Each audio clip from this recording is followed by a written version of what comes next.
बिस्मिल्लाह इन्नल हम्दुलिल्लाह नहमदुहु व नस्तईनुहु व नस्तगफिरुह व नऊज़ु बिल्लाहि मिन शुरूरि अनफुसिना व मिन सय्यिआति अमालिना मन यहदिहिल्लाहु फला मुदिल्ल लहु व मन युद्लिल फला हादिय लहु व अशहदु अन ला इलाहा इल्लल्लाह वहदहु ला शरीका लहु व अशहदु अन्ना मुहम्मदन अब्दुहु व रसूलुहु। अम्मा बाद स्पीकर ऊपर रखें।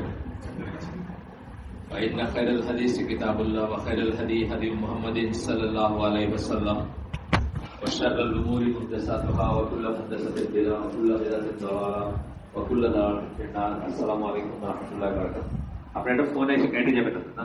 আচ্ছা আচ্ছা ঠিক আছে। তাহলে তো কাজটা করি যে সে আপনার জুমার খুতবাগুলো দেখি আমরা, যেসব ভাইরা ওয়াইফকে শোনাইতে চান বা রেকর্ড করেন তারা এইভাবে করেন, দেখি হয়তো বেটার এফেক্ট হবে। আচ্ছা, আর অনেক মোবাইল আছে দেখি খুব শর্ট, যে আমি ওই উত্তরায় যে মসজিদে করি পায়ের কাছে রাখে, বেশ দূরে রাখে। তারপর আমি দেখতে পাই যে ওই কি বলে ওটা ইকুয়ালাইজারের ওই এইগুলা সব লাফালাফি করতেছে দেখতে পাই। আচ্ছা আসেন, আমরা গতদিন যেখানে পড়ছিলাম তারপর থেকে শুরু করতেছি। যারা জানেন সবাই অলমোস্ট পুরানো। হ্যাঁ কি বল টিমারটা ভালো। আচ্ছা, তো আমরা যেখানে শেষ করছিলাম ঠিক ওখান থেকে আসতে শুরু করবো ইনশাল্লাহ। আর বইটার নাম এখানে সবাই বোধহয় আগে আসছেন এই হালাকায়। বইটার নাম হচ্ছে লাইফ অফ প্রফেট মোহাম্মদ সাল্লাল্লাহু আলাইহি ওয়াসাল্লাম, highlights and lessons. Highlights and lesson মানে হাইলাইট মানে বিশেষ বিশেষ এগুলো, লেসন এই লেসনটাই হচ্ছে বিশেষ ব্যাপার এই বইটার। এই বইটা যিনি লিখছেন মুস্তাফা সিপাহী, সিরিয়ান স্কলার, ইউনিভার্সিটি টিচার ছিলেন। কুলিয়াতুল শরিয়াতে ফার্স্ট সেকেন্ড ইয়ার শরিয়ার কলেজে ফার্স্ট সেকেন্ড ইয়ারের ছেলেদের সিরা পড়াইতে গিয়ে উনি এই বইয়ের যে সাবজেক্ট সেটা পড়াইতেন আর কি। তো সেই হিসাবে আমাদের জন্য যারা নবীস বা আমরা যারা নতুন করে শিখতেছি তাদের জন্য হেল্পফুল জিনিসটা। এবং উনি ওই দিন আপনার বিভিন্ন করছেন, কি নাম, বিভিন্ন সোর্সেস অফ সিরা বলতেছিলেন।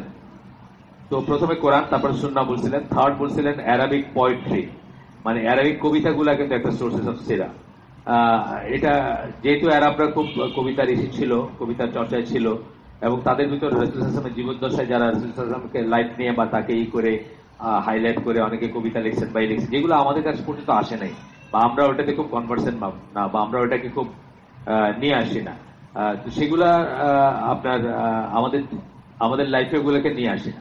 মিনিং আমরা আপনার কবিতা খুব একটা, আরবি কবিতাকে আপনার খুব খুব জানেন নাকি? আমি কিন্তু খুব একটা জানি না, যদিও আমি একসময় কবিতা পড়ছি, বা কবিতা কারটা ভালো কারটা খারাপ, কার কি মানে কার লাইনটা কি, কে কিরকম চিন্তা করেন, এগুলো নিয়ে আমি একসময় কথা বলছি বা একসময় এগুলো নিয়ে চর্চা করছি।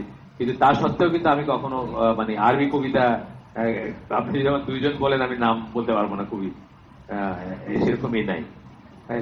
খুব এই জানি কালে বলতে পারি, কিন্তু আগের তো একদমই পারবো না। আগে বলতে ধরেন ইমরুল কায়েসের কথা আমি বলতেছি না, বা হাসান বিন সাবিত না, কিন্তু দেন না কি। তারপরে যদি আপনি বলেন যে, আর সাহাবীরা ট্র্যাডিশনালি কবিতাকে খুব অপছন্দ করতেন, বিশেষ করে প্রথম দুইজন সাহাবী, মানে আবু বকর ওমরের সময় কবিতার কোনো চর্চাই হয়নি, বরং উল্টাটা হয়েছে, মানে কবিতার চর্চা হইতে গেলে ওনারা ওটাকে খুব হার্ড অ্যান্ড ফাস্ট মিট করছেন। আপনারা জানেন যে ওমর রাদিয়াল্লাহু আনহু গভর্নরকে স্যাক করছিলেন, এটা যে বলছিলাম মনে গল্পটা, যে গভর্নর তার ওয়াইফকে একটা প্রেমের কবিতা লিখছে। যেটা হয় মেয়েদের বুঝছেন না, মানে মেয়েরা পেটে রাখতে পারে না কথা, উনি তার সখীদের বলছেন, এটা মদিনার পথে পথে ছড়াই গেছে।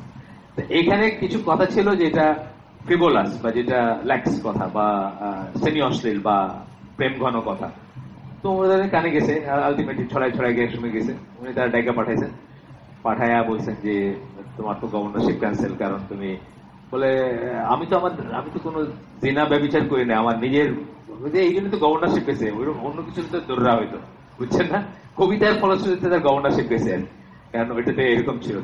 তারা করতেন, মানে তারা খুব কেয়ারফুল ছিলেন কবিতার ব্যাপারে। কারণ কবিতা সম্বন্ধে গতদিনে আমরা শেষ করার সময় বললাম যে সূরা শুআরার শেষের দিকের 26 নম্বর সূরা শেষের দিকের ইগুলোতে আল্লাহ ডিসক্রাইব করছেন যে আমি কি তোমাদেরকে বলবো কাদের উপর শয়তান ভর করে। একটা পর্যায়ে বলছে যে কবিদের উপরে, মানে মিথ্যুকদের উপর, কবিদের উপরে, এবং তারা যা বলে সেটা তারা মিট করে না, এক্সেপ্ট বলে আল্লাহ একটা বিশেষ শ্রেণীকে বলছেন ইল্লাল্লাযিনা আমানু। এখন আমাদের এখানে ইল্লাল্লাযিনা আমানু বলতে গেলে কম্বল খালি, বুঝছেন না। আপনার কবি যেগুলো আছে, লিস্টেড কবি যেগুলো আছে, এবং ইল্লাল্লাযিনা আমানু বলতে যে ক্যাটাগরি, আমি ইমান আছে, আমি তো মুসলমান, নাম মুসলমান, এই ইমানের কথা নিশ্চয়ই আল্লাহ বোঝান নাই বা আমরাও বুঝি না। মানে আমরা এখন কি বুঝি যে ঠিক আছে আমি তাকে কিছু বলতে যাবো না, সে মুসলিমরা কাফের, এই বিচার আমি করতে যাবো না, কিন্তু ইমানের মুখ দিয়ে খালি বললেই হয় না যে আমার ইমান আছে। আমরা এটা বাই ইসলাম শিখছি যে আমরা ইমান আছে শুধু মুখ দিয়ে বললে হবে না, তার অ্যাকশনের প্রতিবাদ। নামাজ পড়ে না, রোজা রাখে না, হজ করে না, জাকাত দেয় না, পর্দা করে না, বুঝছে না, কিছুই নাই বলে আমার ইমান আছে, এটা তো জাস্ট একটা ক্লেম আর কি। যাই হোক, তো আমরা পরের সোর্সে যাই, বুকস অফ সিরা। এখানে আমরা শুরু করছিলাম যে তাবেঈদের সময়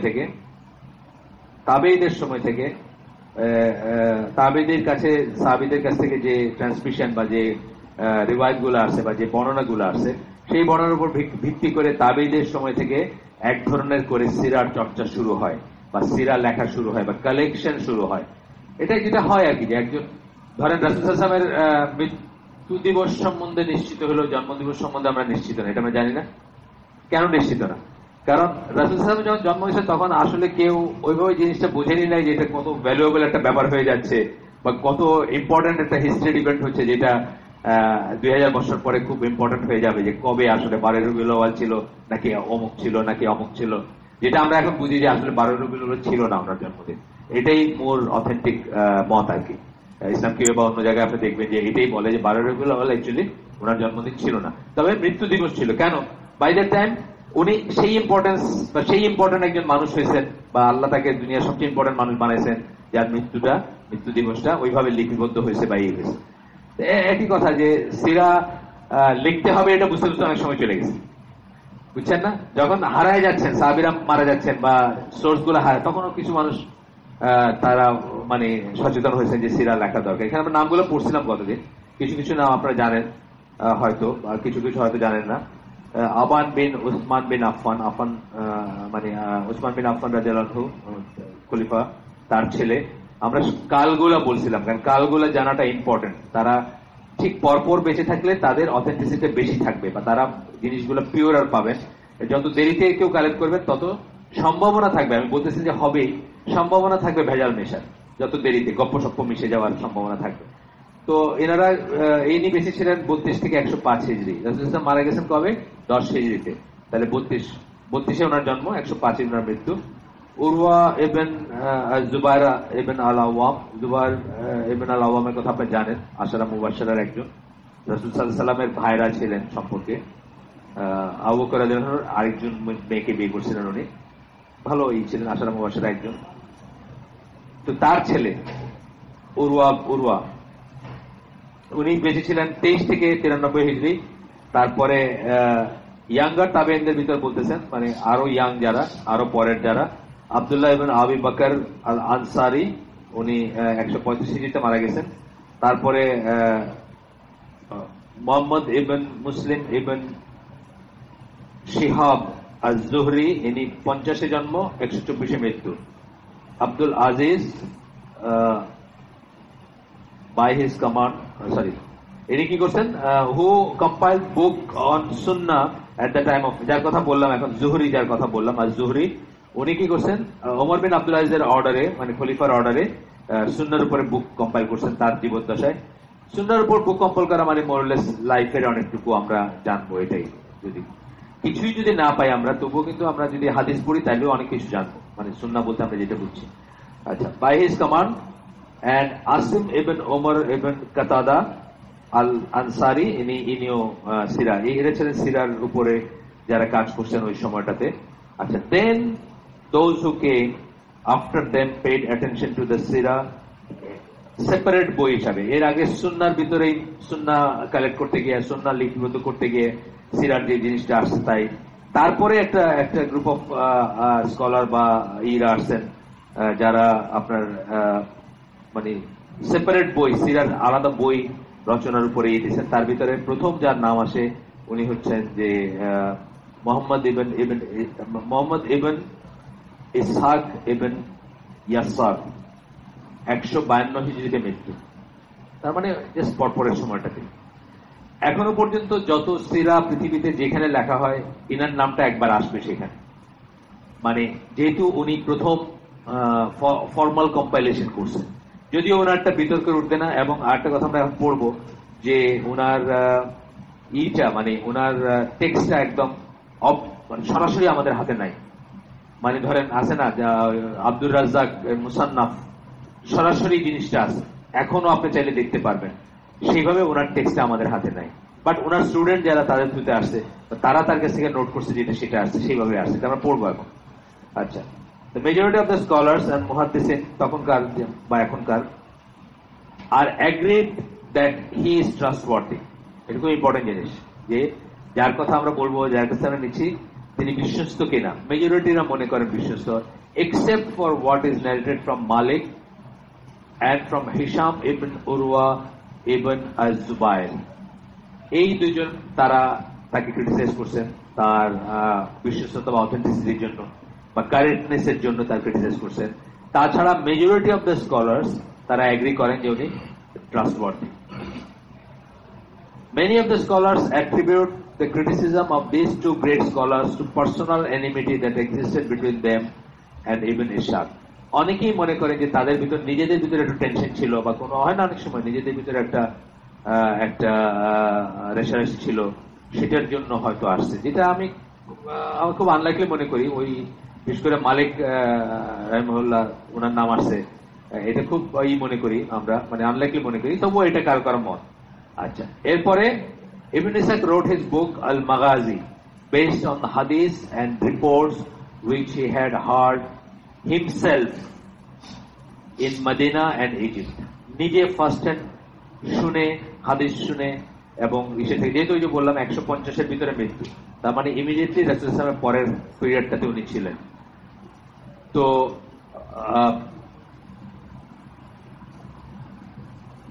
আচ্ছা, নিজে যেগুলাই করছেন। মাগাজি কি বলি আমরা সাধারণত ওয়ার, যুদ্ধের বর্ণনা। সাধারণ মাগাজির কথাটা যখন আমরা শুনবো, সাধারণত যুদ্ধ বর্ণনা করতে গিয়া ওগুলো বর্ণনা করা হয়েছে, বা এগুলা প্রাইমারিলি এগুলো আসছে। সো মদিনা এবং ইজিপ্টে, unfortunately this book itself has not come down to us, যেটা আমি বললাম যে বইটা বই ফর্মে আমাদের কাছে আসে নাই। It is part of our rich intellectual heritage that has been lost. মানে এটা যদি থাকতো আমরা আর অনেক পাইতাম। মানে এটা তো সত্যি কথা। বইগুলোকে ওয়েস্টার্নাররা একটা কারণেই করে, ওয়েস্টার্নাররা করে হলো এটার কি বলবো আর্কিওলজিক্যাল ভ্যালু, যেটা মানে খুব সাংঘাতিক, অমুকের হাতের লেখা, অমুকের নিজের পরা টুপি অমুকেরই। আমরা কিন্তু সেই জন্য করবো না, আমরা করতাম কি জন্য, আমরা করতাম এটা দলিলের জন্য, বা একজন ওই সময়কার একটা আমাদের কাছে ন্যারেশন আছে সেই জন্য করতাম।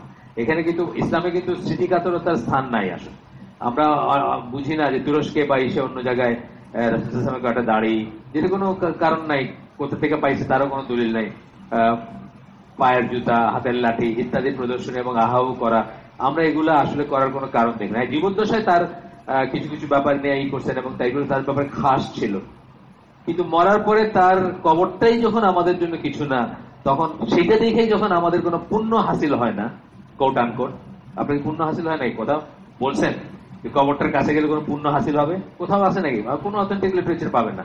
বিদেশের কথা আমি বলতেছি না, আমি বলছি আমাদের যারা আলেম, বড় বড় আলেম যারা, তারা কি কখনো বলছে যে কবরের কাছে গেলে আপনার গুনাহ মাফ হয়ে যাবে বা আপনার একটা কিছু হবে? তাই যদি না হয় তাহলে চুল দাড়ি টুপিতে আমার কি আসে? এটা এক ধরনের স্মৃতিকাতরতা, এবং স্মৃতিকাতরতাই হচ্ছে কিন্তু ইফেক্টিভ মূর্তি পূজার একটা এসেন্স আছে এটার ভিতরে। মূর্তি দেখালে চেহারা থাকতে হবে এমন কথা। আইফেল টাওয়ার একটা মূর্তি, যেটার জন্য মানুষে প্রাণ দিয়ে দিতেছে, আহাউ করতেছে, ওইখান থেকে একটা সুবিনিয়ার এটা পড়তেছে, আবার কইছে আমি তো প্যারিস গেছিলাম, বুঝছেন না? মানে ওই যে গেলাম প্যারিসে, তখন নিয়ে আসলাম। এইগুলা কিন্তু এসেন্স অফ মূর্তি পূজা। এসেন্স অফ মূর্তি পূজাটা কি? একজন মরে গেছে, একজন নাই, তার চেহারা, তার ছবি, আস্তে আস্তে আস্তে আস্তে আস্তে মূর্তি যেখানে চেহারা হইতে হবে এমন কোনো কথা নাই, একটা পাথরও মূর্তি হইতে পারে। এটা পাথরের পূজা করতে শুরু করলো মানে এটা আপনার জন্য ইলা, এটা আপনার জন্য মূর্তি। সুতরাং এই স্মৃতিকাতরতার ব্যাপারটাই হচ্ছে ইসলামের, মানে ইসলামের সাথে যায় না। আরো একটা জিনিস সাথে বলি আমরা, যে আইকন ক্লাস রিলিজিয়ান ইসলাম, মানে কোনো আইকন করে না, কোনো চিহ্ন কোনো করে না। ইভেন কাবার চিহ্ন যেটা, এইটাও সকল বড় স্কলাররা মনে করেন যে এইটারে আমরা যেন বাসায় টানায় রেখা, মসজিদে টানায় রেখা কিছু মনে না করি, বিকজ ইট মিনস নাথিং। আর আপনারা জানেন যে আমাদের এই যে এরকম চিহ্ন যেটা চাঁদের এটা কিন্তু পরবর্তীতে আসে, রাসূল সাল্লাল্লাহু আলাইহি ওয়াসাল্লাম সেটা এক্সিস্ট করতো না, গম্বুজ এক্সিস্ট করতো না, মিনার এক্সিস্ট করতো না। যা কিছুকে আমরা এখন ইসলাম বুঝাইতে একটা কোথাও প্রিন্ট করে দেই, এটা কোনো কিছু এক্সিস্ট করতো না। সুতরাং এইগুলা জীবনে যত কম রাখবেন তত সেফার, তত পিওরার থাকবে। আসেন, তারপরে বলতেছেন, but the contents of this book remain preserved in the material that ibn Hisham narrated from him in his সিরা। আমরা জানি যে সবচেয়ে প্রচলিত সিরা হচ্ছে ইবন হিশাম, সিরাত ইবন হিশাম, যেটা বাংলাদেশে পাওয়া যায়। আমাদের এই লাইব্রেরিতে ছিল বা এখনো আছে, বাচ্চাদের জন্য কেনা হয়েছে আবার। তো বলতেছেন যে তার ইবন হিশাম যে এই করছেন এই ফর্মে প্রিজার্ভ, মানে ইবন হিশামের সিরাটা বেসড অন ইবন ইসহাক এর বর্ণনা। বায়া হিজ শায়েখ আল বাকাই, তার শায়েখ মানে কার শায়েখ? ইবন হিশামের শায়েখের থ্রুতে আসছে। Who was one of the most famous students of Ibn Ishaq, যেটা আমরা বললাম যে তাদের ছাত্রদের থ্রুতে আসলো। আমরা জানি যে ইমাম আবু হানিফার entire religious literature and work আসছে কিন্তু তার ছাত্রদের মাধ্যমে। উনি নিজে কোনো বই লিখে যাননি। গত হালাকাতে প্রশ্নটা করা হয়েছে যে ফিকুল আকবর কি ওনার লেখা নাকি, মানে সহিশুদ্ধ মত হচ্ছে যে ওটা ওনার লেখা না, ওনার স্টুডেন্টরা কম্পাইল করছে based on his statements and অন্য জিনিস।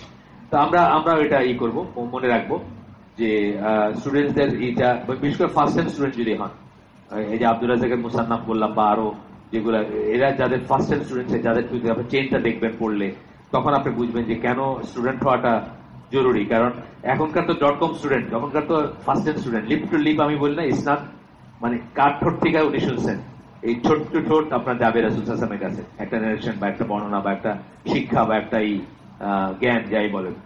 এরপরে আসতেছে সিরাত ইবন হিশাম। আমরা ইবন ইসহাক নিয়ে কিন্তু পড়লাম, এখন শেষ করলাম সিরাত। ইনি 213, ইনি পরের জেনারেশনের মানুষ। 213 মানে রাসূল সাল্লাল্লাহু আলাইহি ওয়াসাল্লামের মৃত্যুর 200 বছর পরে ওনার জন্ম, তাই না? 203 বছর পরে, টু বি প্রিসাইজ। ওনার জন্ম হয়েছে 203 বছর পরে। মৃত্যু, এটা মাফ করবেন, মৃত্যু হয়েছে 203 বছর পরে। তার মানে উনি রাসূল সাল্লাল্লাহু আলাইহি ওয়াসাল্লামের রাফলি হয়তো 150 বছর পরে জন্ম ওনার, বা এরকম কিছু।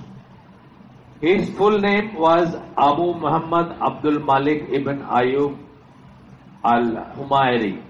He grew up in Basra. Basra কোথায়? ইরাকে। আচ্ছা, and died in 218 আচ্ছা, according to different reports. এটা ভ্যারি করে। আপনারা জানেন যে যেহেতু ক্যালেন্ডার বা লিপিবদ্ধ করার জিনিসগুলো ওইরকম ছিল না, সেহেতু ভ্যারি করে, যেটা ইসের থেকে আসে। বাট যেটা আবার অনেকে রেকর্ড করছে বা অনেকের বর্ণনার সাথে আসছে, কত রামাদান কত এটা জানা গেলেও কিন্তু এখন আবার ক্যালকুলেট করা যায়। যেভাবে রাসূল সাল্লাল্লাহু জিনিসগুলা আমরা জানি, বুঝতেছি যে 12 রবিউল আউয়ালের জন্মটা ইজ নট লাইকলি। এটা জানতেছি কি উন্নত ক্যালকুলেশনের ইসের জন্য জানতেছি, ক্যালকুলেশন পদ্ধতি আসার জন্য জানতেছি যে ওইটা নট লাইকলি, পসিবলি ওটা ওনার জন্মদিবস ছিল না, মৃত্যু দিবস ছিল, সেটা আমরা বুঝতেছি যে ইসের থেকে। আচ্ছা, গেল। এখানে ওনার কথা বলতেছেন যে রোট হিজ বুক অ্যাজ সিরা আন, মানে বইটার নাম কি? আস-সিরা আন-নবাবিয়া, based on the material that his শায়েখ আল বাকাই ন্যারেটেড ফ্রম, যেটা আমরা পড়লাম একটু আগে ইবনে ইসহাক থেকে, যেটা এই করছেন ওইটার উপরে ওনার এই বইটা আসে। তার মানে রিয়েল সেন্সে আমাদের হাতে পর্যন্ত আসছে কম্পাইল্ড সিরার বই বললে আমরা এখান থেকে শুরু করব। আর আগেরটা কি আসছে? স্টুডেন্টদের থ্রুতে বর্ণনা হয়ে আসছে, তার অংশ দিয়ে এটা গঠিত হয়েছে। আচ্ছা, কিন্তু আপনারা দেখবেন যে কোনো সোর্সের সিরা পড়েন, আপনি ইবনে ইসহাক নামটা পাবেন আর কি, বিকজ এটা পায়োনিয়ার একটা ব্যাপার। যেমন যে কোনো স্বপ্নের ব্যাখ্যা পড়লে ইবন সিরিন পাবেন। যে কোনো স্বপ্নের ব্যাখ্যা, মানে কাজটার পায়োনিয়ার উনি। ইবন সিরিন ছিলেন এই স্বপ্নের ব্যাখ্যার কাজের পায়োনিয়ার। তারপরে অনেকেই করছেন, হয়তো ওর চেয়ে উন্নতই করছেন বা ওর চেয়ে অনেক ডিটেলসে করছেন। তথাপি কিন্তু স্বপ্নের ব্যাখ্যার নাম যদি আসে কোথাও পৃথিবীর কোন লিটারেচারে, ইবন সিরিনের নাম একবার আসবে। যে কোনো লিটারেচারে তাফসীরের কথা আসলে মুজাহিদ এন্ড তাবারি এই নামগুলো আসবে। একইভাবে সিরার কথা আসলে ইবন ইসহাক এবং ইবন হিশাম আসবে। এই মোটামুটি আমাদের জানার জ্ঞাতব্য ব্যাপার। Commentaries on his book were written by two scholars from Andalusia, as-Suhaili, উনি 508-581-তে, 508 জন্ম, 581-তে মৃত্যু। উনি কি করছেন? ওই বইয়ের উপর কমেন্ট লিখছেন। আছে না, বইয়ের উপর আবার কমেন্ট আছে, একটা বইয়ের উপর তার ব্যাখ্যা আছে। যেমন আমরা জানি বুখারীর উপর ফাথুল বারী, বুখারী কবে আর ফাথুল বারী কবে, কিন্তু ওটার উপর কমেন্ট লিখছেন আরেকজন, অনেক বছর পরে লিখছেন, সেরকম একটা ব্যাপার। এবং আরেকজনের নাম হচ্ছে আল খুশানি, উনি হচ্ছেন 500 আন্দালুসিয়ান বললেন, স্প্যানিশ স্কলার। স্প্যানিশ স্কলাররা তখন মানে এখনকার দিনে হইলে ইউরোপিয়ান স্কলার বলতে আমরা যা বুঝি, তখনকার দিনে সেটা বুঝতো না। তাদেরকে মেইনস্ট্রিম স্কলারই মনে করা হয়, তাদেরকে ওই ওয়েস্টার্নাইজ বা মডার্নাইজ স্কলার মনে করা হয় না। যেমন কুরতুবীর তাফসীর আপনারা জানেন, কুর্তুবি তো স্প্যানিশ স্কলার। কুর্তুবির নামটা হচ্ছে কর্ডোবার থেকে কুর্তুবি আসছে আর কি। কর্ডোবা বিকৃত হইতে হইতে আরবিকে এসে কুর্তুবি হয়ে গেছে। তো উনি কিন্তু স্প্যানিশ স্কলার এবং ওনাকে কিন্তু তফসিরের একটা মানে প্রিন্সিপাল সোর্স ধরা হয় ওনাকে। মানে দুইটা তফসির তাওয়ারি ইবনে কাসির পরেই ওনার তফসিরের নাম আসে। কিন্তু যখন সহিহ শুদ্ধ তফসির কি পড়বেন এই কথা যখন বলা হয়, বিশেষ করে ক্লাসিক্যাল পিরিয়ডে বা আগের সময়কার বলা হয়, তখন ওনারই আসে। সুতরাং স্প্যানিশ স্কলার বললেই যে আমরা এখনকার যে সেন্সে ধরেন তারেক রমাদান মানে ইউরোপিয়ান মানে সারা দুনিয়া জানে কি ইউরোপিয়ান মানে ওয়েস্টার্ন স্কলার অফ ইসলাম বললে তারেক রমাদান একটা নাম আসবে। আমরা তো তারেক রমাদান থেকে দিন নিব না। আমরা ধরেন মানে আলোচনা জামার মতো করে যারা আকিদা বা মানহাজি করতে চাই, আমরা তো ওনার কাছ থেকে দিন নিব না। এইটা কিন্তু মিন করতো না তখনকার আন্দালুসিয়ান স্কলার বলতে। যদিও আন্দালুসিয়ান স্কলারদের ভিতরে ডেভিয়েটেড স্কলার ছিলেন, সেটা এখনো আছেন। মানে আরব স্কলারদের ভিতরে ডেভিয়েটেড আছেন, আরবদের ভিতরে আছে না, ইরাকে আছে, এশিয়া আছে, ডেভিয়েটেড অনেক আছে। আপনি শিয়া পাবেন, আরব শিয়া সবচেয়ে বড় কথা যেটা একদম পিওর আরব মানে বংশোদ্ভূত শিয়া পাবেন যারা ওই সমস্ত জিনিসগুলো বিশ্বাস করে। তো যাই হোক, তারপরে হচ্ছে মানে একজনের একটা বইয়ের কথা বলা হচ্ছে যে বইটার নাম হচ্ছে আস-সাবাকাত বইটার নাম। ইবন সাদ বলে একজনের করা, বাসরায় 168 হিজরিতে জন্ম। 168 হিজরিতে জন্ম মানে রাসূল সাল্লাল্লাহু আলাইহি ওয়াসাল্লামের মৃত্যুর 158 বছর পরে জন্ম। এই টাইমটা ইম্পর্টেন্ট আমাদের জন্য, কারণ প্রথমত উনি কাকে কাকে পাইছেন এটার জন্য ইম্পর্টেন্ট। যেমন ইমাম আবু হানিফা বেয়ারলি একজন দুইজন সাহাবীর সাথে তার দেখা হইতে পারে, সেই সেন্সে তাকে তাবেই বলা হয়। এটা নিয়েও বিতর্ক আছে, দেখা হয়েছে কি হয় নাই। হইলেও একজন দুইজন, এবং তারা ওই শ্রেণীর সাহাবী না যাদের কাছ থেকে দিনের মানে জ্ঞানটা অনেক বেশি। আবু হুরায়রার সাথে দেখা হয়েছে কথা কথা, যেই জন্য ওনার হাদিসের ব্যাপারগুলো এত উইক, মানে ওনার হাদিস জানাটা এত কম বা এইটা ডিস্টেন্স একটা ল্যান্ডে থাকতেন। ওই সময়কার ডিস্টেন্সটা অনেক ডিস্টেন্স, এখনকার তো ডিস্টেন্স কিছু না। জওয়ালের বদলতে এখান থেকে সিলেটের গ্রামের মেয়ে বেলিজে কথা বলতেছে, বুঝছেন না? বেলিজ আমি নামই শুনলাম বোধহয় 40 বছর বয়সে। বেলিজ বলে একটা জায়গা এক্সিস্ট করে, এখন বহু মানুষ বেলিজে বসবাস করে। সাউথ আমেরিকার একটা ছোট্ট দেশ, যারা আপনার টাকা থাকলেই আপনাকে ওইখানে সিটিজেনশিপ দিবে আর কি। মেলাল ফিলিপস একটা লেকচারে শুনছিলাম, উনি প্রপোজ করতেছিলেন যে কমিউনিটি গঠন করার তো কোনো জায়গা নাই, সৌদি আরব তো আমাদের রাখবে না, we can think of Belize. উনি প্রপোজ করতেছিলেন যে পয়সা থাকলেই জায়গা দেয়। তা আমরা সব মুসলমানদেরকে যদি টাকা পয়সা নিয়ে বাড়িঘর করে একটা বানায় ফেলি, তো এগুলো আসলে কার্যত কোথাও কাজ করে নাই। তার কারণ মুসলমানদের একটা সমস্যা আছে, মুসলমানদের তো আইসোলেশনটাকে ভালো চোখে দেখা হয় না, বুঝছেন তো? শুধু আইসোলেটেড হয়ে নিজে জঙ্গলে থেকে গেলেন, এটা তো ভালো চোখে দেখা হয় না। আমরা পড়ছি এখানে এক্সট্রিমিজমের এসে পড়ছি না। সুতরাং মুসলমানদের মানে দিনই তাদেরকে কিছু রেস্ট্রিকশন দিয়ে দেয়, যে জন্য তারা চাইলেও বেশি আইসোলেটেড হইতে পারবে না। একদম ধরেন দিন রাখতেই পারবে না। তখন তো হলো আমরা বলছি যে একা যদি সে কোথাও চলে যায় সেটাও যায়, ইভেন ফ্যামিলি ছেড়ে চলে গেল সেটাও যায়, সেটারও অন্য জিনিস। কিন্তু you as a choice, as a way of life, আপনি কমিউনিটি ছেড়ে চলে গেলেন, একলা ভালো থাকবেন, এটা কখনোই এনকারেজ না। এটা আমরা ইসের থেকে দেখছি, যাক চিকনগুনিয়াস আর কামিং ব্যাক আর কি। একজন দুইজন এখানে এই মজলিসে, আর কেউ আছেন নাকি? শেষ হয়েছে কারো টার্ন? 3 জন, অনেক কম, 4 জন। এটা যে কি আসলে কেউ জানে না, এটা নিয়ে অনেক বিতর্ক চলতেছে। কেউ কেউ কইতেছে এটা বোধহয় মানে একেবারেই মশা কিছু না, এটাও একটা থিওরি যে একেবারেই কেউ এক্সপেরিমেন্ট করতেছে আমাদের নিয়ে, যে আমাদের এন্ডুরেন্স কত বা আমরা কতদূর নিতে পারি। এটাও হয়। বড় বড় দেশগুলো, যে বড় বড় দেশ ধরেন হাইটের যে প্রলয়ঙ্করী যে ভূমিকম্পটা, এটা অনেকে মনে করে যে এটা আর্টিফিশিয়াল, জিওফিজিক্যাল ওয়ারফেয়ার বলে।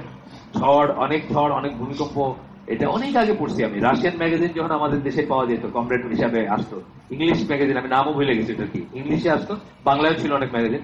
ওইটার ভিতরে তখন আমি পড়ছি জিওফিজিক্যাল ওয়ারফেয়ার, মানে অনেক ঝড়, অনেক বৃষ্টি, অনেক ভূমিকম্প, অনেক জলোচ্ছ্বাস, আর্টিফিশিয়ালি তারা এক্সপেরিমেন্ট করে দেখে যে হাউ ইট গোজ, তারা কি করতে পারবে যদি কোনোদিন তারা চায় আপনার ভাতে মারতে, পানিতে মারতে, তাহলে কতটুকু মারতে পারবে, এটা তারা এক্সপেরিমেন্ট করে দেখে। হাইতিটা তো খুব বড় সাসপেক্ট। হাইতিটা একদম দেখছেন না, বড় বড়, এই ধরেন আমাদের দেশের সবচেয়ে উঁচা বিল্ডিং কোনটা ঢাকায়? বাংলাদেশ ব্যাংক, হ্যাঁ, কি যেটা সিটি সেন্টার, এটা ধরেন এরকম করে 8টা বিল্ডিং এর উপর পড়ে গেছে, মানে খুবই ভয়ঙ্কর। দেখলে আপনি কিন্তু বলতেছে যে এটা নাকি ওই আমেরিকান কথা শুনে নাই, এটার একটা ধমক আর কি। এটা এখন আমি জানি না, আল্লাহ আলম, মানে এই দিস আর পসিবল কিনা এন্ড পসিবিলিটিজ মনে রাখা উচিত আমাদের। যাক, বাসরায় জন্ম হয়েছে এবং বাগদাদে মারা গেছেন উনি 230 হিজরিতে মারা গেছেন, 168 জন্ম, 230 মৃত্যু। He was a scribe for Muhammad bin Umar al Waqidi, একজনের লিখতেন, the famous historian of the prophet's battles and campaigns al Maghazi.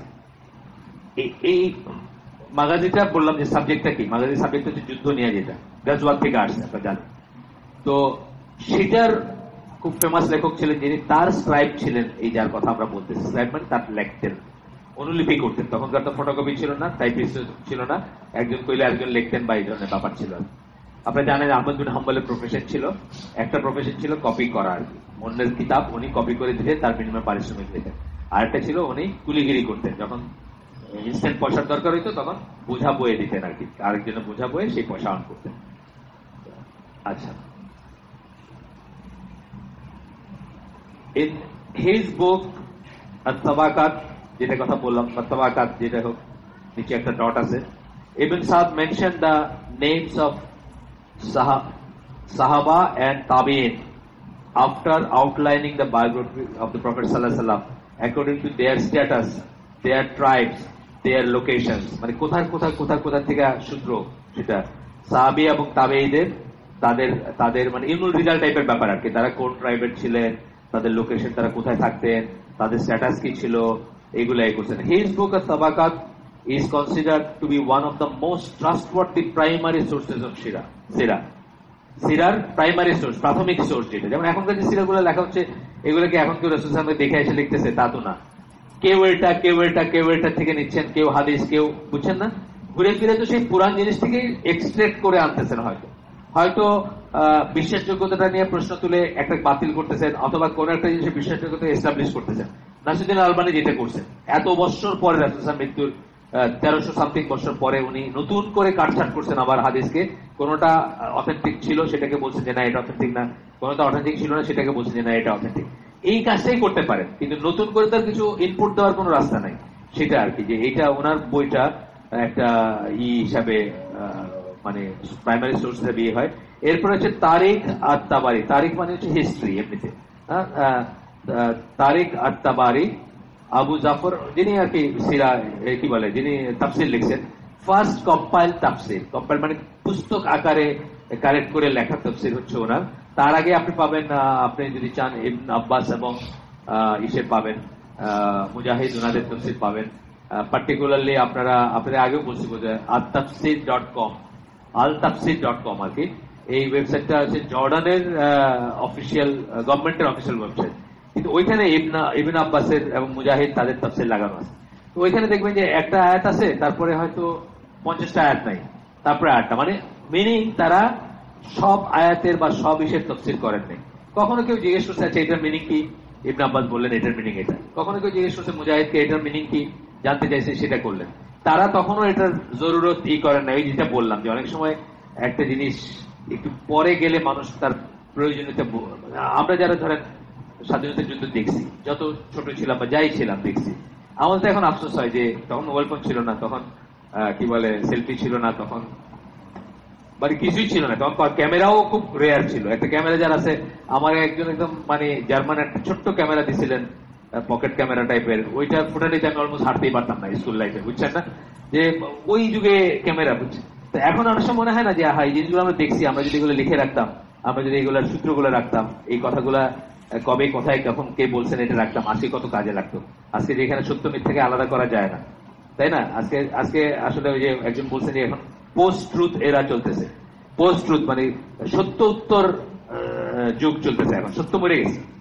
এখন হলো আপনি যেটা বেশি ড্রাম করতে পারবেন, যেটা বেশি চকচক করে লিখতে পারবেন, যত বেশি মানুষ আপনার লাইক দিতে পারবে, এটাই সত্য, বুঝছেন না? লাইক দিবে বা পড়বে, এটাই সত্য আর কি। পোস্ট ট্রুথ এরা চলতেছে এখন।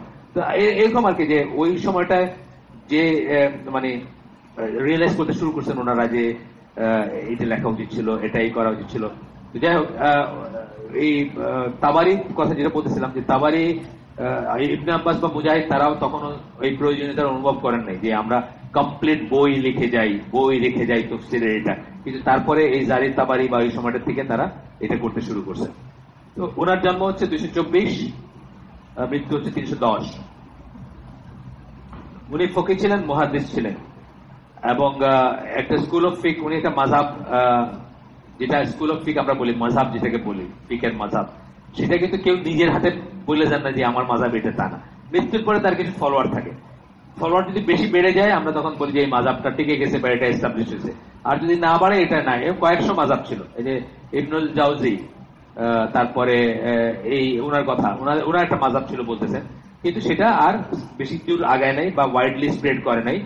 তারপরে তার হিস্ট্রির যে বই উনি লিখে গেছেন was not limited to an account of the life of the Prophet sallallahu alaihi wasallam. Rather, he also wrote the history of the nations that preceded him. তার আগেও যে জাতিগুলো ছিল সেগুলোরও ইতিহাস লিখছেন, ইতিহাস লিখছেন। Then he wrote separate section about the life of the Prophet sallallahu alaihi wasallam. তারপরে উনি ওটার ভিতরে আলাদা সেকশন লিখছেন। তার মানে উনি ডেডিকেটেড সিরা লেখেন নাই। উনি কি লিখছেন? উনি হিস্ট্রির বই লিখছেন।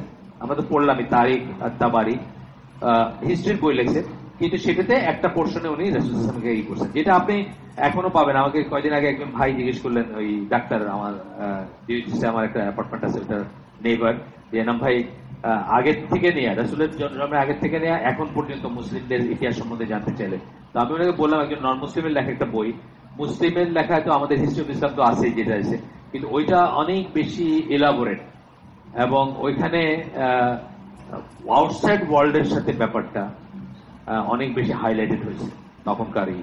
তো ওই বইটার নাম হচ্ছে ভেঞ্চার্স অফ ইসলাম। আমি আগেও আপনাদের বলছি, মার্শাল জি হডসন, 3টা খণ্ডে পাওয়া যায়, আমেরিকাতে পাবেন অথবা যে কোনো ওয়েস্টার্ন, আমার ধারণা এখন খোঁজ করলে হয়তো পিবিএস এ পাইতে পারেন। পিবিএস কিন্তু একটা ইন্টারন্যাশনাল বুক চেইন, বাংলাদেশে যেটা খুলছে, সিঙ্গাপুরে আছে বা অন্যত্র আছে, হয়তো পিবিএস না পাইলেও আনাই দিতে পারবে আপনাকে। ভেঞ্চার্স অফ ইসলাম 3 খণ্ডে, মার্শাল জি হডসন, একদম আগের থেকে নিয়ে পরবর্তীতে ওমর রাদিয়াল্লাহু আনহু, তারপরে তারপরে তারপরে মডার্ন টাইমের থেকে আগ পর্যন্ত এসে শেষ হয়েছে, বুঝছেন না? তো আপনি ওটা চিন্তা করতে পারেন যদি হিস্ট্রি করতে চান। তবে হিস্ট্রি, কার হিস্ট্রি পড়লেন এটা খুব ইম্পর্টেন্ট জিনিস, আমরা আগেও বলছি। আপনি হিন্দুর হিস্ট্রি পড়েন লেখা, আকবর হচ্ছে পৃথিবীর শ্রেষ্ঠ, মানে মোগল এরার বা ইন্ডিয়ান ইসের শ্রেষ্ঠ সম্রাট। আপনি মুসলমানের লেখা পড়েন, আওরঙ্গজেব শ্রেষ্ঠ সম্রাট বা রাজা, যাই হোক, বাদশাহ। তো এটা কেন হচ্ছে যে আপনি কি এস্টাবলিশ করতে যাচ্ছেন সেই জন্য। ভ্যালু নিউট্রাল হিস্ট্রি খুব কম পাবেন, যদি পান অ্যাট অল মুসলমানদের থেকেই পাবেন। কারণ মুসলমানদের এই সিস্টেমটা ছিল যে কোনো একটা জিনিস যদি অ্যাপারেন্টলি তাদের বিরুদ্ধেও যায়, অ্যাপারেন্টলি বললাম কেন, এখনকার দুনিয়ার আবহাওয়াতে বা এসে, তথাপি তারা ওইটাকে উচ্চারণ করতে তাদের গলা কাঁপে না। ফর এক্সাম্পল, আয়শা রাদিয়াল্লাহু আনহার বয়স 6 বছর ছিল যখন বিয়ে হয়, আর 9 বছর ছিল যখন হাজবেন্ডের ঘরে আসে, এটা বলতে আমাদের গলা কাঁপে না, কারণ এটা এই জিনিসটা আপনার মুসলমানদেরই পাবেন। আর অন্যদের পাবেন যে যতটুকু টুইস্ট করলে যে উদ্দেশ্যটা হাসিল হবে সেইটুকু টুইস্ট করা, পোস্ট ট্রুথ এরার কথা। তো হিস্ট্রি পড়লে চেষ্টা করবেন মুসলমানদের থেকে পড়তে।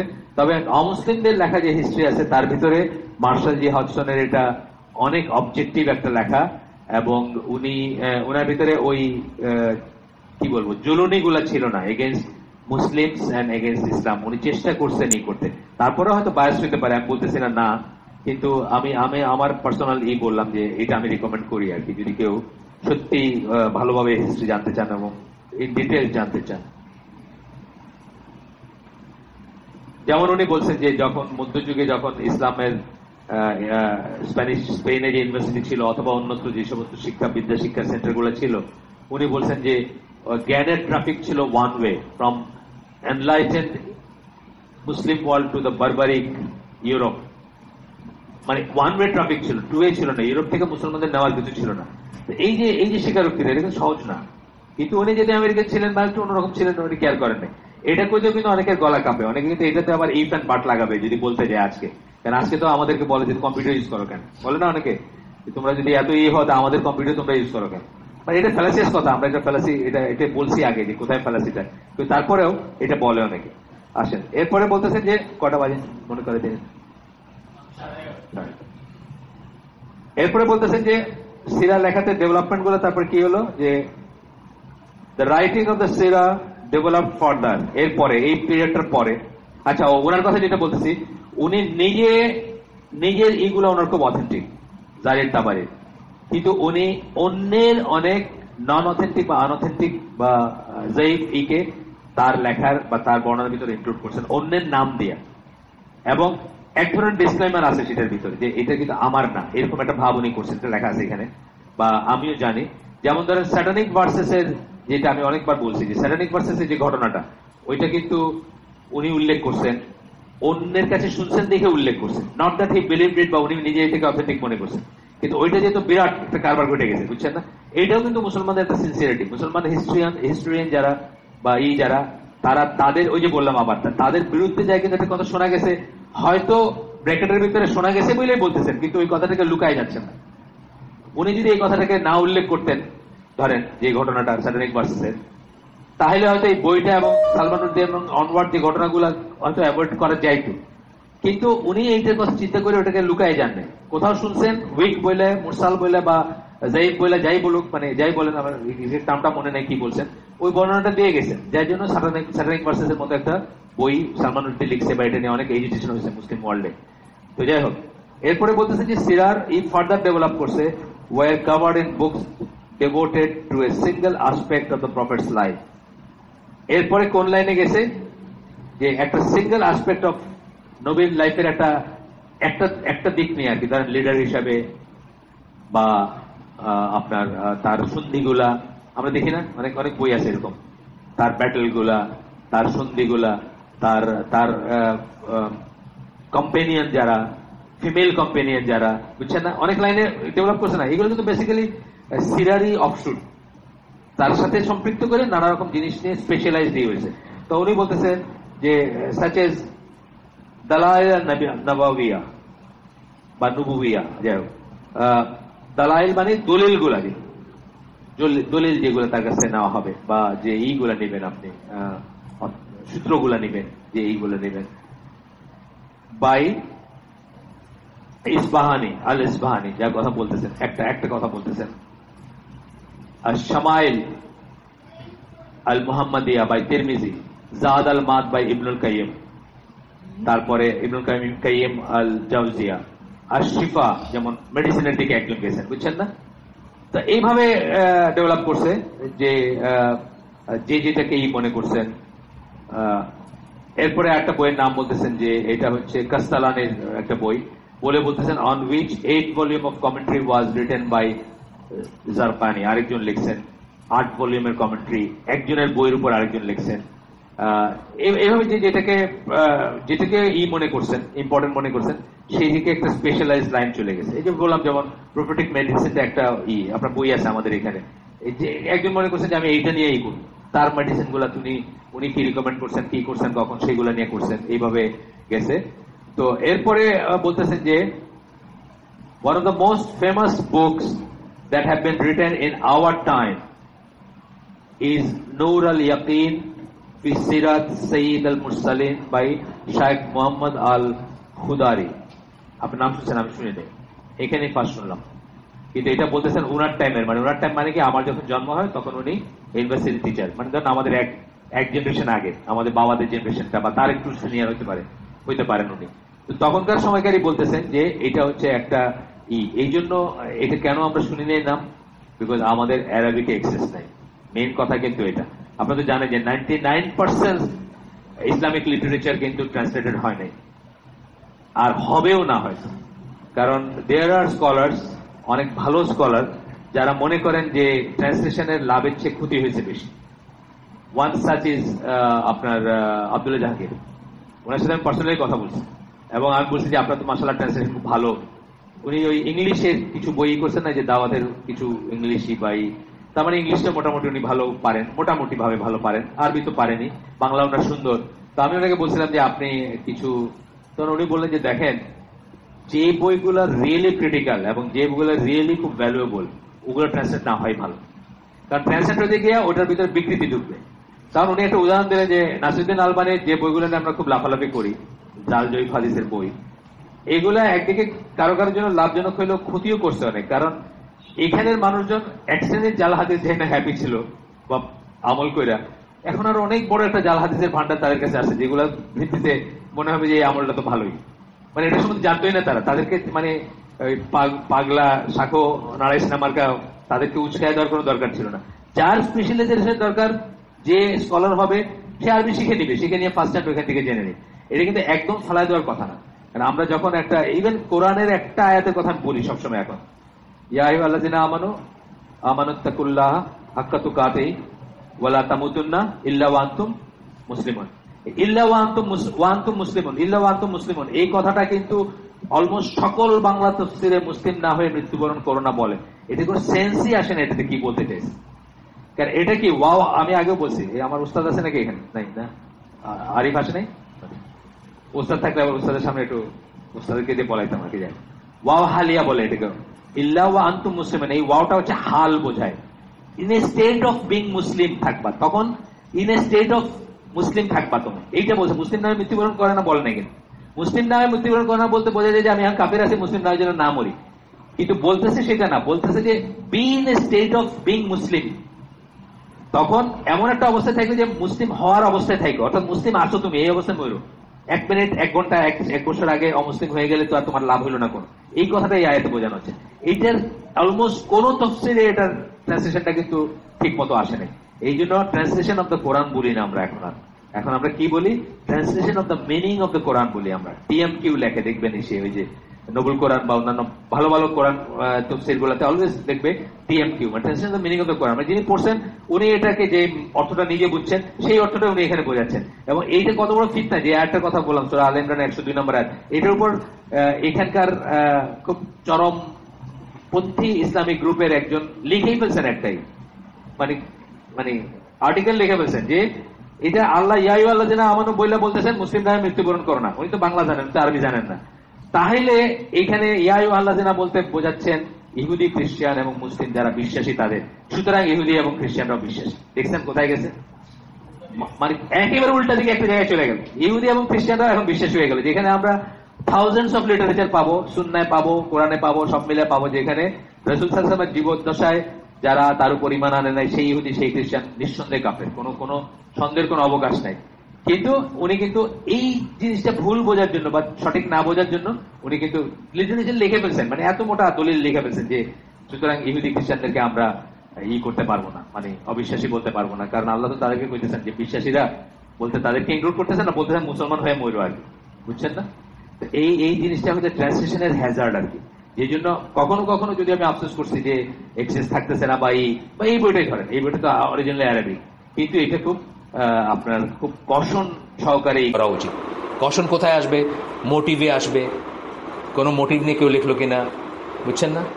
ট্রান্সলেশনের পিছনে অনেক মোটিভ থাকতে পারে, অনেক মোটিভ থাকতে পারে। আমাদের এই কোরআনের ট্রান্সলেশন যেগুলো আমরা পাই প্রচলিত দেশে আছে, এমদাদিয়া কি আছে না, রহমানিয়া, এটা সেটা, ওগুলো কি দেখবেন আপনার? মানে প্রিফেস লিখতেছে এমদাদিয়া লাইব্রেরি কোরআন, শুরু পয়লাই একটা মিথ্যা কথা দিয়ে লিখতেছে কোরআনের 6666টা আয়াত আছে। সে তার সামনে কোরআনটা আছে, সে গুইনা দেখলেই পারত। সে কোরআনটা ট্রান্সলেট করতে সে গুইনা দেখলেই পারতো যে কয়টা আয়াত আছে। সে সেই বস্তা পচা ওই ক্যালকাটা আলিয়া মাদ্রাসার ওই 25 জন পাদ্রী ছিল, প্রথম 25 জন প্রিন্সিপাল ছিল পাদ্রী, মানে খ্রিস্টান ধর্মযাজক। তারা 6666 নাম্বারটা চালু করে দিয়ে গেছে, কারণ এটা ওদের কাছে স্যাটানিক নাম্বার। মানে ঈদের কাছে খ্রিস্টানরা বিশ্বাস করে যে 666 হচ্ছে শয়তানের নাম্বার। সেখান থেকে তারা এটা জুড়ে দিয়ে গেছে 6666 আয়াত আছে কোরআনে, কেউ ভেরিফাই করে দেখতেছো না, ওইটাই রিপ্রিন্ট করে যাইতেছে, বুঝছেন না? তো এগুলো হচ্ছে হ্যাজার্ড আর কি, যখন আপনি ট্রান্সলেশনের হ্যাজার্ড। কিন্তু ভালো দিকও আছে, যেমন আমি ভেরি অনেস্টলি বলতেছি, এই বইটা আমার অ্যাক্সেস থাকতো না যদি আমরা ট্রান্সলেশনটাকে ব্যান করে দিতাম। সুতরাং এটা কষণ দেওয়া। কিন্তু যেগুলো সেরকম ক্রিটিক্যাল বই, আব্দুল জাহাঙ্গীর মেইনলি বলতেছিলেন কি, যেগুলো আপনার উপর আপনার আকিদা মানহাজের মূলনীতিগুলো যেগুলোতে আসবে, সেই বইগুলো উনি বলতেছেন বেটার নট ট্রান্সলেটেড। যারা আলেম হইতে চায়, যারা রিয়েলি জানতে চায়, তারা অ্যারাবিক শিক্ষাগুলো জানবে। এবং গ্র্যাজুয়ালি আমি কিন্তু ওই মতটা পোষণ করতে শুরু করছি আর, মানে যে আসলে খুব ডেঞ্জারাস একটা আছে যে আপনি যদি ইনডিসক্রিমিনেটলি করেন এবং লুজলি করেন, আপনি যদি কি বলবো, আপনার সিনসিয়ারিটি যদি না থাকে, আমানার সেন্সটা যদি না থাকে, বা জবাবদিহিতারিটা যদি না থাকে, আপনি আল্লাহকে যদি ভয় না করেন, তাহলে একটা ভয়ঙ্কর জিনিস হইতেও পারে এখান থেকে। আমি বলতেছি যে নাসিরুদ্দিন আলবানী আল্লাহকে ভয় করতে না, তা না। আমি জানি যে উনি একটা আমরা ওকে মুজাদ্দিদ মনে করি একটা শতাব্দীর, কিন্তু তারপরেও আব্দুল জাহাঙ্গীর ভাইয়ের কথাটা ফেলে দেওয়া যায় না। কেন অনেক জাল হাদিস আছে যেগুলো জানতো না, এখন নতুন করে আবার আরবি সংস্কৃতির জাল হাদিসগুলো জানলো আর বাংলাদেশের গুলো তো জানলোই, আরবিগুলো জানলো আর কি, হ্যাজার্ড একটু বাড়লো। যারা ওইখান থেকে নিয়ে একটা পছন্দের জিনিস নিয়ে আপনার হাওয়ার ভিত্তিতে অনুশীলন করতে চায়, তাদের ব্যাপারে বলতেছে। এরপরে হচ্ছে আমাদের মধ্যে সময় শেষ না? আচ্ছা, 40 জন, 5 মিনিট আর পড়ি আমরা। এখন আসলেন, এতক্ষণ ধরে কিন্তু একটু ওই কি কই থেকে নেবেন, কে সিরা কার লেখা এগুলো বলে ডেলে এখন আসলেন ইভেন্টসের ভিতরে আসলেন। প্রথম বলতেছেন রাসূল সাল্লাল্লাহু আলাইহি সাল্লামের লাইফকে ভাগ করতেছেন, সবাই করেন এটা, বিফোর নবুয়ত, আফটার নবুয়ত।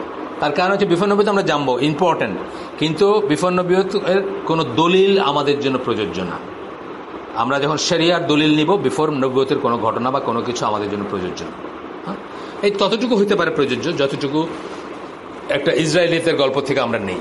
ইসরায়েলের গল্প থেকে একটা শিক্ষা নেই না? যদি আল্লাহ একটা শিক্ষা দিয়ে থাকেন, ওইটা যদি ইসলামের সাথে কন্ট্রাডিক্ট না করে, সেই শিক্ষাটা কিন্তু আমরা নিতেই পারি। আমরা কিন্তু ইসরায়েলিতে অনেক গল্প রাসূলও বর্ণনা করে গেছেন, আমরাও কিন্তু করি, রাসূলের মুখ দিয়েই করি আমরা, মানে তার থেকেই আমরা বর্ণনা করি। বাট কেন করি? যে এখানে আল্লাহর ইসের সাথে, দিনের সাথে কন্ট্রাডিক্টরি কোনো জিনিস নাই, এবং আমাদের জন্য জেনারেল শিক্ষার একটা ব্যাপার আছে। হ্যাঁ, তো যাই হোক, যেমন আচ্ছা, অনেক অনেক গল্প আছে, যাই হোক আমরা যাচ্ছি না ওইসবে। তো রাসূল সাল্লাল্লাহু আলাইহি ওয়াসাল্লামের লাইফের প্রথম পয়েন্টটা উনি করতেছেন যে রাসূল সাল্লাল্লাহু আলাইহি ওয়াসাল্লাম নোবলেস্ট ফ্যামিলি অ্যামং দ্য আরবস, সম্মানিত ফ্যামিলিতে জন্মগ্রহণ করছিলেন। এটাকে উনি একটা হাইলাইট করার পয়েন্ট করতেছেন, আমরা দেখব পরে কেন করতেছেন। এবং কুরাইশের একটাই বানু হাশিম, আপনারা জানেন, ক্ল্যান বলে, গোত্র বলে, মানে যেভাবে আপনারা ডিফাইন করেন আর কি, শাখা প্রশাখা অনেক ছিল। একটা শাখা, কুরাইশের একটা প্রশাখা বা শাখাতে ওনারই জন্ম, বানু হাশিম যেটাকে আমরা বলি। তো এরপরে বলতেছেন যে মানে পিওরেস্ট ডিসেন্ট মানে পিওরেস্ট ডিসেন্ট কথাটা একটা মিনিং আমি বোঝাই আপনাকে। ইসলামে কিন্তু লিনিয়েজটাকে খুব ইম্পর্টেন্স দেওয়া হয়। কার বাপ কে, তার দাদা কে, এটা কিন্তু ইসলামে ইম্পর্টেন্ট জিনিস। ভেরিয়াস রিজনস আছে, অনেক ধরনের রিজনস আছে কেন ইম্পর্টেন্ট, কিন্তু এটা ইম্পর্টেন্ট জিনিস। এটা কিন্তু জন্মে কোনোই নাই, কর্মেই পরিচয়, এটা কিন্তু ঠিক না। আসলে এটা কোত্থেকে আসছে, মানে ভেজাল যাতে না ঢোকে, ভেজাল বলতে ব্যভিচার, অবিচার আছে না, অনেক ধরনের জিনিস, এটা ইসলাম খুব ক্লোজলি গার্ড দেওয়ার চেষ্টা করছে এবং লিনিয়েজটাকে পিওর রাখার চেষ্টা করছে। অনেক রিজনস আছে এটাতে, মানে বায়োলজিক্যাল রিজনস আছে, সোশ্যালজিক্যাল রিজনস আছে, ইন্টেলেকচুয়াল রিজনস আছে, আপনার বৈবাহিক রিজনস আছে। একজন আপনার বোন আপনি জানেন না, লিনিয়েজের খবর রাখে নাই দেখা সে আপনার হারাম বা মাহরাম, আপনি জানেন না, আপনার সাথে তার বিয়ে, এটা হয় না? হয়তো হয়। বাপে একটা বিয়ে করছে, কোনোদিন প্রকাশই করেনি, লিনিয়েজ লুকাইছে, তাই না?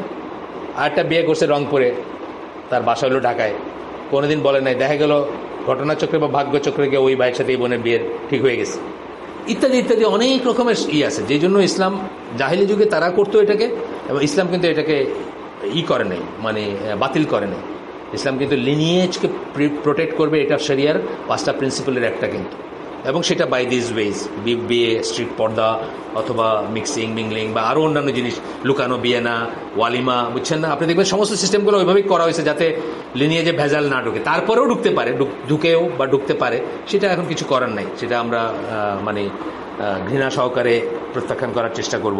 কিন্তু ইসলাম চায় যে লিনিয়েজটা ইনটেক্ট থাকুক, পিওর থাকুক, যাকে প্রতিটি মানুষকে তার বাপের নামে ডাকা হবে। সে হয়তো রাস্তায় জন্মাইছে, তার বাপ হয়তো গরিব ছিল, বস্তিতে জন্মাইছে সে, কিন্তু সে যখন আপনার কি বলে,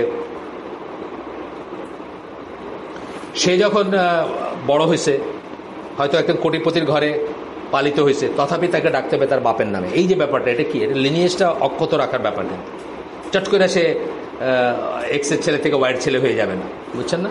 যাই হোক, তো এখন বলতেছেন যে এখানে ইবনে আব্বাস একটা হাদিস কোট করতেছেন, তিরমিজিতে এই করা, সেই চেনে তিরমিজিতে এই করা, আল্লাহ ক্রিয়েটেড, ও রাসূল সাল্লাল্লাহু যেটা বলছেন যে আমাকে, লাস্টের লাইনটা আমি পড়ি, so I am the best of them from the best family. রাসূল সাল্লাল্লাহু মুখের কথা এটা হাদিস, মানে ওই কোরাইশদের কথা বলে, তারা নোবেল আরব কোরাইশ বলে বলতেছেন যে আমি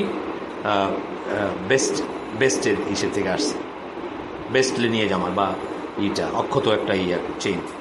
যাই হোক, because of the high esteem in which noble descent was held among Quraysh, মানে of the high esteem in which, মানে রাসূল সাল্লাল্লাহু আলাইহি ওয়াসাল্লামের নোবেল ডিসেন্ট মানে আশাটা, we find that among the things which Quraysh accuse the prophet সাল্লাল্লাহু আলাইহি ওয়াসাল্লাম of, his descent is not mention.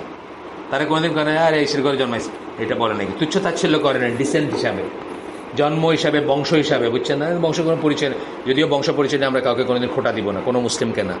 এটা কিন্তু কুফর, জানেন তো, কুফর আসগার, কিন্তু এটা কুফর।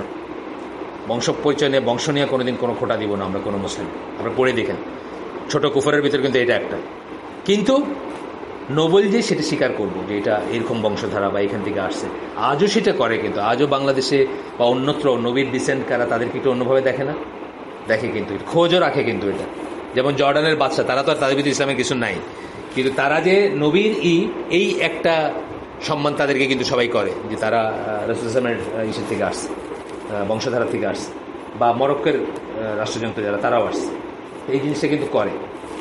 কিন্তু উল্টাটা আমি বলতেছি যে কাউকে কারো বংশ নিয়ে খোটা দেওয়া বা ই করা, এটা কিন্তু ইসলাম মানে ওই ফ্যালাসি কখন চলে আসে, আমরা বোথ ওয়ে ভ্যালিড মনে করি। অনেক কদিন আগে লিখছি না আমি, একটা দেখাই, একটা জিনিসের বোথ ওয়ে ভ্যালিড না হইতে পারে। কিন্তু এই নোবেল ডিসেন্ট বা উচ্চ বংশ বা ভালো বংশটাকে আমি রেসপেক্ট করা মানে খারাপ বংশটাকে ডিসরেসপেক্ট করা না, কিন্তু অটোমেটিক্যালি না। এটা আমি বলতেছি আর কি, এটা সাবধান থাকবেন, কারণ এটা কুফর আসগার, এটা একটা এক ধরনের কুফর। তারপরে বলতেছেন যে উনি দুইটা ইভেন্ট বলতেছেন এবং পয়েন্ট বলতেছেন, প্রত্যেকটা ইভেন্ট থেকে এবং পয়েন্ট থেকে উনি শিক্ষা বলবেন পরে। এই জন্য আমি পয়েন্ট ওয়াইজ পড়তেছি, উনিও পয়েন্ট ওয়াইজ দিচ্ছেন, আমি পয়েন্ট ওয়াইজ বলতেছি। যে উনি এতিম হিসাবে বড় হয়েছেন, ওনার মা 2 মাসের প্রেগনেন্ট যখন, তখন ওনার বাবা মারা গেছে। এটা এই 2 মাসটা আমার নতুন জ্ঞান, এই বইতে শিখলাম। আমি জানি পেটে থাকতে, কিন্তু 2 মাসটা এই বইতে শিখলাম। এটাই বলি যে সিরা যখন পড়বো আমরা দেখবো যে বিটস অ্যান্ড পিসেস, মানে একখানে একটা জিনিস জানলেন যেটা আগে জানেন না। যেমন যে বইটার নাম বললাম যে কন্টেম্পোরারি, ওনার কন্টেম্পোরারি ইসের বেস্ট বই, এটা আমি নামই জানি না, আজকে শিখলাম। ঠিক একইভাবে 2 মাস কিন্তু খুবই খুবই একটা নাজুক অবস্থা, তাই না? খুবই অসহায় একটা অবস্থা মায়ের জন্য। সেই সময় তার জন্ম হয়েছে, মানে কী বলে, বাবা মারা গেছেন, মা মারা গেছেন 6 বছর বয়সে, এটা অবশ্য আমরা জানি, বা পেটে থাকতে এটাও জানি, বাট 2 মাসটা জানতাম না। আর আব্দুল মুতালিব, ওনার দাদা মারা গেছেন 8 বছর বয়স, মানে খুব বেশ কুইক সাকসেশন, মা এবং দাদার ভিতরে সময়টা খুব বেশি না।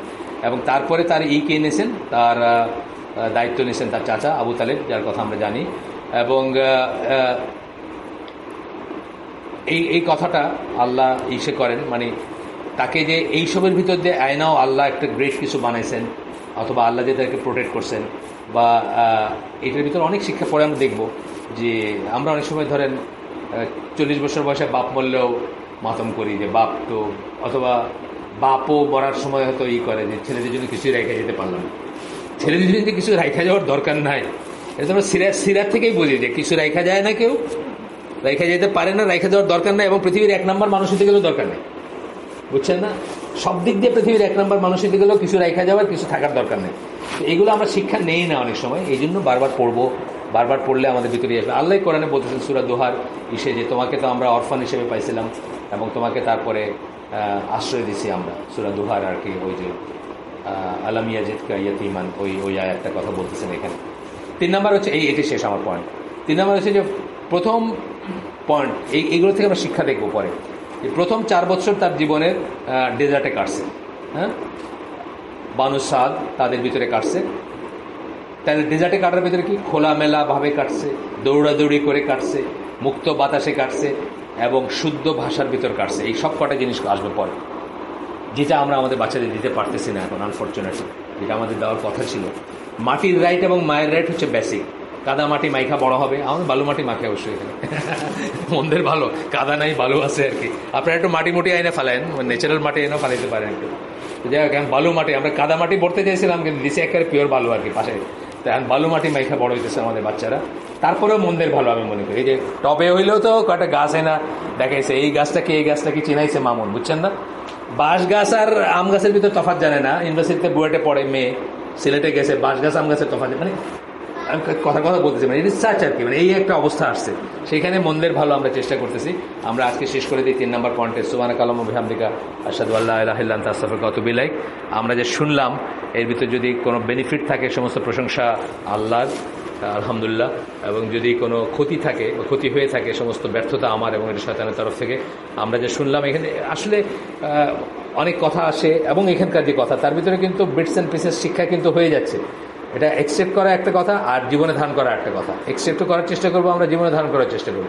যেমন আমরা ধরেন যেই ছেলে এখনো হাঁটুতে, তার জন্য কি রাইখা যাবো, এই জন্য আমরা নামাজ রোজা হজ যাকাত সব ত্যাগ করে পাগলের মতো দৌড়ে দিচ্ছি, হ্যাঁ। এখানেই শিক্ষা পাইলাম আজকে যে কিছু রেখা যাওয়ার দরকার নাই। 2 মাসের প্রেগনেন্ট রেখা যদি মরে যাই আমরা, তাহলে আল্লাহ তাকে শ্রেষ্ঠ মানুষ বানাইতে পারে। সো এটা একটা শিক্ষা না, এটা বড় শিক্ষা।